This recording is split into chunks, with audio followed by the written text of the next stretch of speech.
পর্তুগালের জাতীয় পরিচয়পত্র বা সিটিজেন কার্ড ও পাসপোর্ট ইস্যু নবায়ন সহ বিভিন্ন সিভিল রেজিস্ট্রির দায়িত্বে থাকা সংস্থা ইনস্টিটিউট অফ রেজিস্ট্রিজ অ্যান্ড নোটারি দেশটিতে বসবাসরত অভিবাসীদের নাগরিকত্ব আবেদন যাচাই বাছাই শেষে নাগরিকত্ব দেয়ার কাজটিও করে থাকে এই সংস্থা।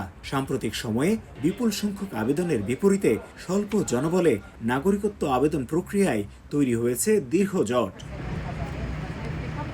কয়েক বছর আগেও আবেদনের 6 মাস থেকে 1 বছরের মধ্যে নাগরিকত্ব মিললেও বর্তমানে অপেক্ষার সময় বেড়েছে কয়েক গুণ।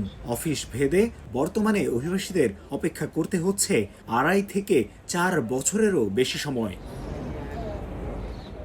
অন্যদিকে নাম বা কাঠামোগত নানা পরিবর্তন আনা হলেও সেবার মানে খুব একটা পরিবর্তন আনতে পারেনি দেশটিতে থাকা অভিবাসীদের রেসিডেন্স পারমিট ইস্যু ও নবায়নের দায়িত্বে থাকা সংস্থা agency for integration, migration and asylum.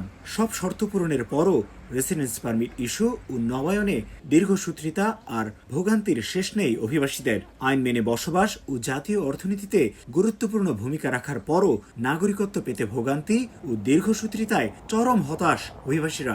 দীর্ঘ সময় এখানে নিয়ম মেনে বসবাস করার পরেও পাসপোর্ট অ্যাপ্লাই করলে দেখা গিয়েছে যে 3 বছর 4 বছর অপেক্ষা করতে হচ্ছে। শুধু তাই না, এখনকার সময়ে আমরা দেখতেছি যে রেসিডেন্স পারমিট, যেটা টেম্পোরারি রেসিডেন্স পারমিট, এটার জন্য যেভাবেই অ্যাপ্লাই করুক না কেন, সরাসরি গিয়ে অথবা অনলাইনে, সব জায়গায় দেখা যাচ্ছে যে একটা লম্বা সময় নিচ্ছে। আমরা আশা করব সরকার আমাদের এই দিকগুলো খুব ডিলে করবে না, যতটুকু সম্ভব তাড়াতাড়ি আমাদেরকে প্রবলেমগুলো সলভ করবে।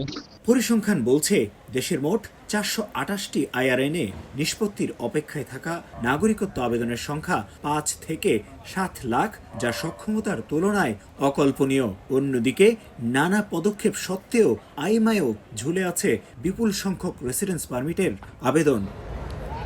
নাগরিকত্ব আবেদন গৃহীত হতে বা রেসিডেন্স পারমিট পেতে অভিবাসীদের চরম ভোগান্তি ও দীর্ঘসূত্রিতার কারণ হিসেবে সরকারের সদিচ্ছাকে দায়ী করছেন অভিবাসন সংশ্লিষ্টরা।